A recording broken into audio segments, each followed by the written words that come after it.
going on YouTube where I'm at? My name is Ghiman Mckinney. Appreciate you guys for tuning in tonight. Be sure to hit that like button if you're rocking with me. Subscribe to my channel if you're new. I do post a ton of great sports videos weekly and almost every single day if I can. Okay, real quick shout out to Giannis Antetokounmpo. Shout out to Giannis. Everybody who knows me on the channel, who's been following the channel for a while, I would have voted James Harden for MVP, but shout out to Giannis. Look, I'm not going to lose a whole lot of sleep over the fact that Giannis won MVP. And look, honestly, if I had to bet money, if you were to tell me who's going to win MVP, not who I would vote for, but if I had to bet money in Vegas on who would win MVP based on what I've seen and based on who I've heard from the media talking about who's the real MVP, I knew the MVP was going to go to Giannis. And look, Giannis, I'm not going to lose a whole lot of sleep over it, like I said, because it's not absurd to say Giannis is MVP. It's really not. I mean, the guy was the first player in NBA history to average 25 points, 10 rebounds, 5 assists, and at least shoot over 55% from the field, okay? So he averaged 27 points per game this year. I think almost close to 13 rebounds, about 6 assists. So Giannis was great.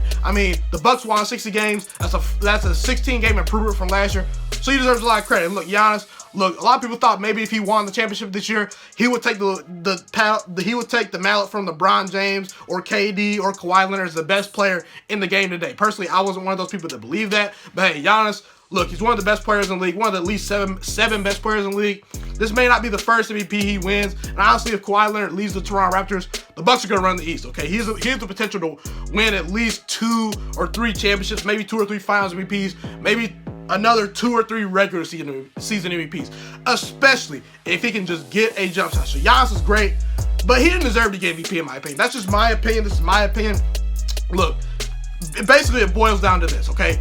If James Harden was not on the Houston Rockets this year, they wouldn't have made the playoffs. Simply, they wouldn't have made the playoffs. Considering the fact that Chris Paul missed 24 games, considering the fact that Eric Gordon missed at least 14 or 15 games, it was something along those lines. The fact that Clint Capella missed 14 or 15 games, it was something like that. My numbers may be slightly off, but they're about right, okay? Look, when you lose 3 of your 4 best players, okay, for at least 15 plus games, and CP3 missed over 20 games, okay, and you lead your team to 53 wins, okay, that's pretty impressive, okay? Considering the fact that CP3, Clint Capella, and Eric Gordon, all 3 of them went down for those amount of games, the Houston Rockets would not have made the playoffs if James Harden wasn't doing what he did. If he was not on the team, they wouldn't have made the playoffs. The Bucks, if they lose Giannis for, let's say, 50 games this year, I still think they make the playoffs in the Eastern Conference. I really do.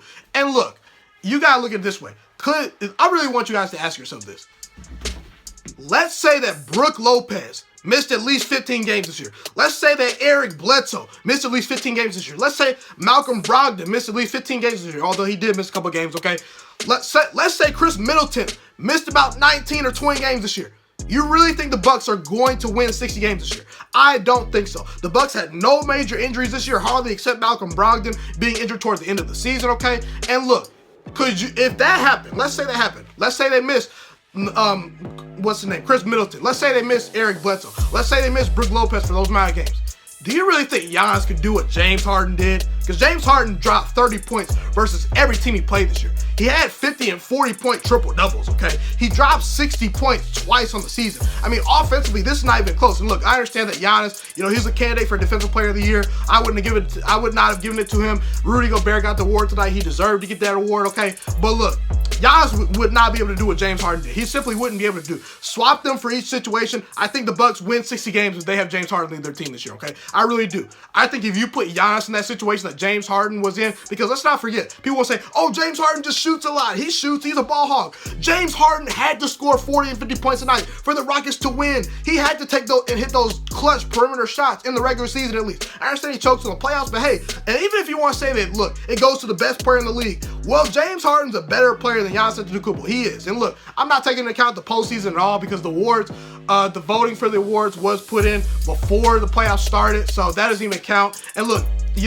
I don't agree with people like Max Kellerman and people on ESPN and things like that say that, hey, you need to include the playoffs into the MVP discussion, because then basically you get players like Allen Iverson, you get players like Russell Westbrook, you get players that didn't necessarily have the team to win a championship, but were super valuable to that team, that carried that team that year.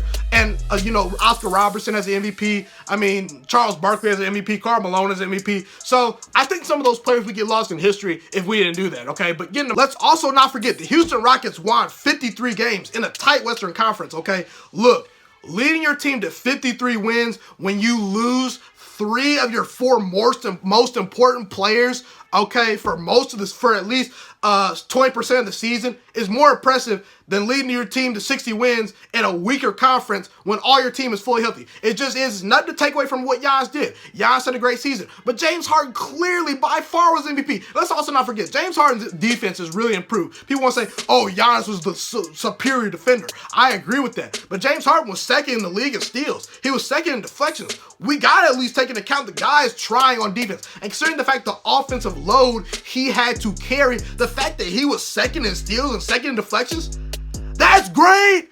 That is greatness. That's all-time greatness. I just think that James Harden this year, this is an all-time great year. That's going to get lost. And honestly, I think James Harden should already have 2 MVPs. He should have 3 MVPs on his resume right now. In my opinion, in 2014, 2015, he was the better player than Steph Curry. He averaged more points. He averaged more rebounds. And he was much more valuable to his team. You take Steph Curry off that Warriors team, they could still make the playoffs. You take James Harden off that Rockets team, when they had in 2014, 2015, I don't know if they make the playoffs. And James Harden clearly was more valuable to his team. He had better stats than Steph Curry. Steph Curry didn't deserve to get the MVP his first time around. Now, I'm not talking about the year he won unanimous MVP, okay? It was the first year. It was the year before when Steph Curry won his first MVP. That's just my opinion, okay? My point. Listen, shout out to Giannis. Look, he had a great season. He's probably going to win at least 2, maybe 3 more MVPs. The guy is great. But he deserved to win MVP this year. He would not have gotten my vote. The clear vote was James Harden. If you take into account value to your team this year, if you take into account the historical performances, because what James Harden did was historical this year, okay? Nothing Giannis did this year was historical other than, shooting about 58% from the field, averaging 27, 13, and 6, okay? That's the only real thing he did that was really historic, okay? But look, that's just my take. I want to know what you guys have to think. Be sure to like, comment, subscribe, all that good stuff. It's been your boy, Ghiman Mckinney, and I'm Ghost.